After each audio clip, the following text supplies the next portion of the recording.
ढोलकपुर गांव में एक घर था जिसमें रहती थी दो बहनें जो बहुत ही ज्यादा गरीब थी। उनके पास कोई काम नहीं था कि वो कर सकें। उनकी माँ बहुत बीमार थी और बाप का साया सर से उठ गया था। बस उन दोनों को एक ही सोच आती थी। उनमें से सबसे बड़ी बहन बोलती, अरे बहन, यहाँ तो रंग बिरंगी चूड़ियाँ ज्यादा खरीदते हैं, चूड़ियाँ बेचेंगे। फिर उन्होंने चूड़ियों का काम शुरू कर दिया। ये है आलिया। आलिया चूड़ियाँ बेच रही थी। ये दिल की तो बहुत साफ है और मन की भी, हर एक के साथ अच्छे से बात करती। दूसरी तरफ ये है रानी। रानी दिल की तो बहुत ही कड़वी थी और लालची भी बहुत थी। वो हर वक्त पैसे के बारे में ही सोचती। वो दोनों बाजार में चूड़ियाँ बेचने का काम करते थे। बाजार में बहुत हलचल मची हुई थी, बहुत चहल पहल थी। तो हेलो आलिया गाइस, सबको अच्छे इस से वीडियो में कहती हमने तो गांव गांव जनों वालों के को भी समझ आ गया था तो कि हेलो आलिया गाइस, सबसे अच्छी है। इस वीडियो अब में हम हमने इसी से गांव जनों चूड़ियाँ के खरीदते हैं। तो गांव वाले रानी से खरीदने चूड़ियाँ आते ही नहीं। रानी कहती है, अरे मेरे पास चूड़ियाँ क्यों नहीं खरीदने आते। तभी वहां से एक बुढ़िया गुजर रही होती है। दिखने में बेहद ही गरीब लग रही होती है।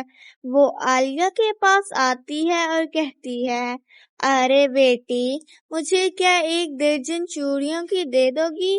हाँ हाँ अम्मा, मैं आपको दे दूंगी, लेकिन पैसे लगेंगे। फ्री तो नहीं दे सकती क्योंकि आज बोनी ही नहीं हुई। तो मेरे पास तो सिर्फ 10 रुपए ही हैं, उसी से ही दे दो। 10 रुपए की हैं, 10 रुपए की क्या आ जाएंगी चूड़ियाँ।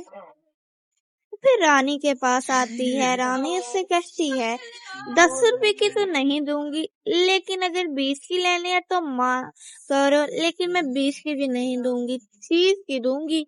हमारा भी घर अच्छे से चलेगा। अरे अरे, तुम्हारी बहन तो 10 रुपए की देने के लिए मान रही थी।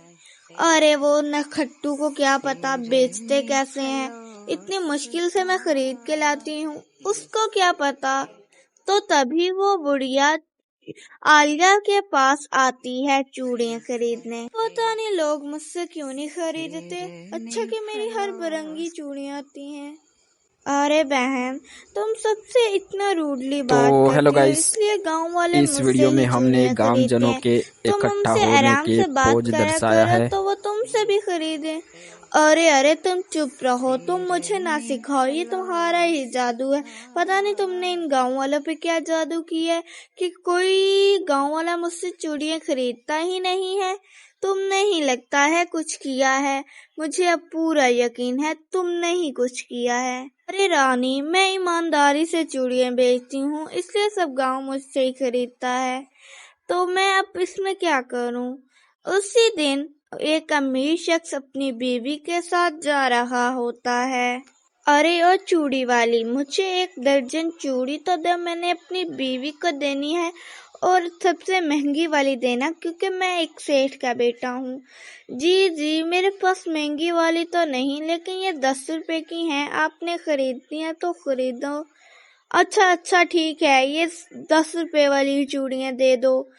फिर वो एक बड़ा सा आदमी उससे चूड़ियाँ खरीदने आता है। वो अपनी बीवी को 10 रुपए की दिलाकर चला जाता है। दरअसल वो लड़का गांव के सबसे बड़ी मुखिया का बेटा था, इसलिए वो बहुत नेक था। अपनी बीवी को चूड़ियाँ दिलाने आया था।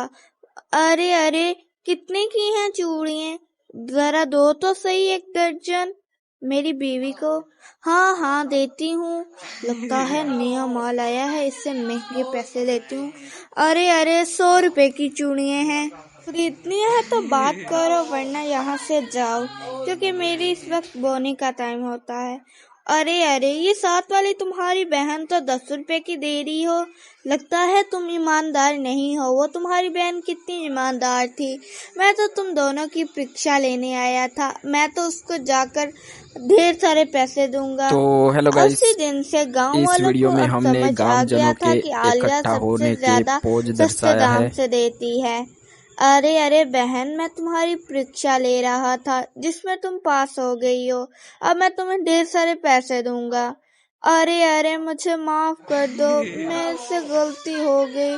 मुझसे भी कोई चूड़ियां खरीदने आए, आइंदा से तो हेलो नहीं गाइस, करूंगी। गांव इस वालों वीडियो मुझे में माफ हमने फरमा गांवजनों दो। के मुझे अब इकट्ठा सबक होने मिल के गया पोज है, मेरी दर्शाया है। गलती का मुझे माफ कर दो।